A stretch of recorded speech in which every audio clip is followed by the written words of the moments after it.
Un altre dia de cel blau amb brisa i excel·lent temperatura en la tercera jornada del Mundial 470 a Barcelona. En la primera de les regates d'homes, McNeil i Beale dels Estats Units han sortit al costat del vaixell del comitè, però amb tantes embarcacions a la línia de sortida ha estat inevitable una altra crida general. Quan va començar la regata per al grup groc, Tobiasen i Johan, amb Belcher and Page a pocs metres, eren a sobrevent. Estava clar que els dos equips volien arribar al costat esquerre del rumb. La parella danesa estava navegant realment ràpida, amb els australians en els talons i els israelians a sotavent. Una vista aèria mostra els que van prendre la decisió de virar aviat, en els primers 200 metres. Però quina banda seria la més favorable al final? Durant l'empopada, Sarmiento i Barreiros d'Espanya han estat molt a prop dels australians. Però tots dos s'han quedat bastant enrere, ja que les seves decisions no han estat precisament les més encertades durant la cenyida. Podran encara millorar les seves posicions i remuntar la boia? Cosuta i Farnetti, d'Itàlia, han passat els primers amb un avantatge còmode separant-se dels argentins Sucari i Renna. Eren seguits de Gulick i Putlogar d'Eslovènia i de l'equip de Corea. En aquest moment, cap dels favorits estava entre els primers de la regata. Espera l'inesperat.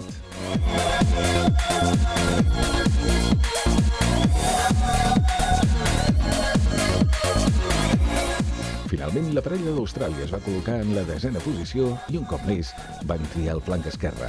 Es mostraria com a costat correcte aquest cop?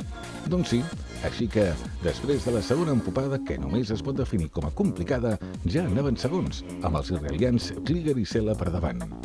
Kliger i Sela han intentat desmuntar-los i han navegat fins al leyland esquerre abans de virar. Però els australians han estat en òptima forma i han virat la boia 10 metres més enrere. Matt Belcher comenta la regata des del seu punt de vista. We started the first speed out on the left-hand side. We had our prediction, our feeling would be that it would shift further left.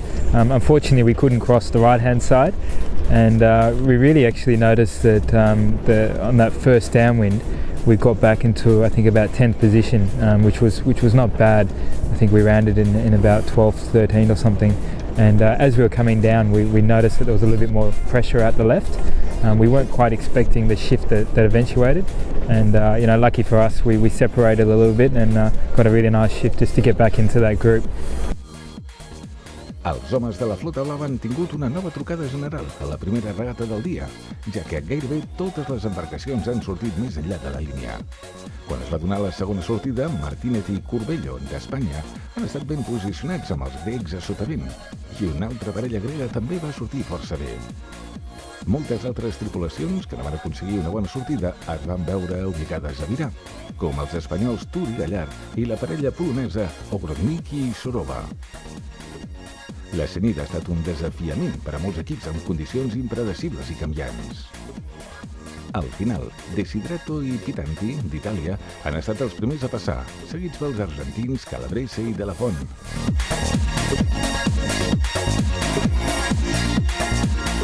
La parella alemanya, Warner i Wendelbein, estaven poques posicions per darrere.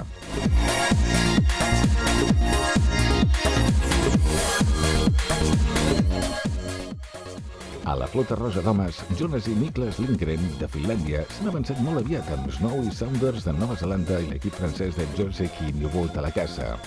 Però l'avantatge de l'equip finès era bastant important i no s'esperaven sorpreses més grans. I van aconseguir la victòria. La parella de Croàcia, Fantela i Marenik, estaven més enrere, després d'un parell d'errors en la cenyida. Serien capaços de recuperar?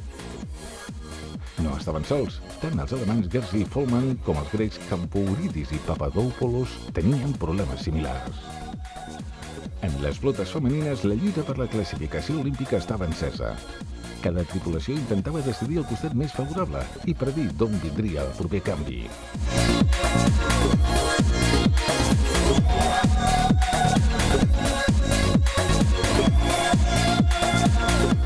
A la flota groga, les xineses Xiao Mei i Xun Yai han sortit molt bé des de l'extrem de la línia.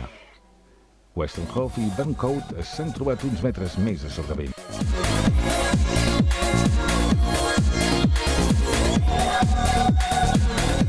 però la parella holandesa s'ha quedat darrere amb l'aviot i ha hagut de virar de seguida només passar la boia per poder anar cap a la dreta.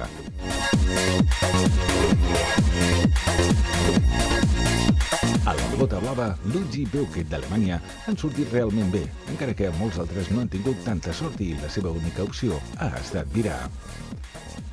Avui han acabat les sèries de classificació amb les flotes repartides per l'or i plata per a les dones i or, plata i bronze per als homes, mentre el campionat prossegueix cap a les sèries finals.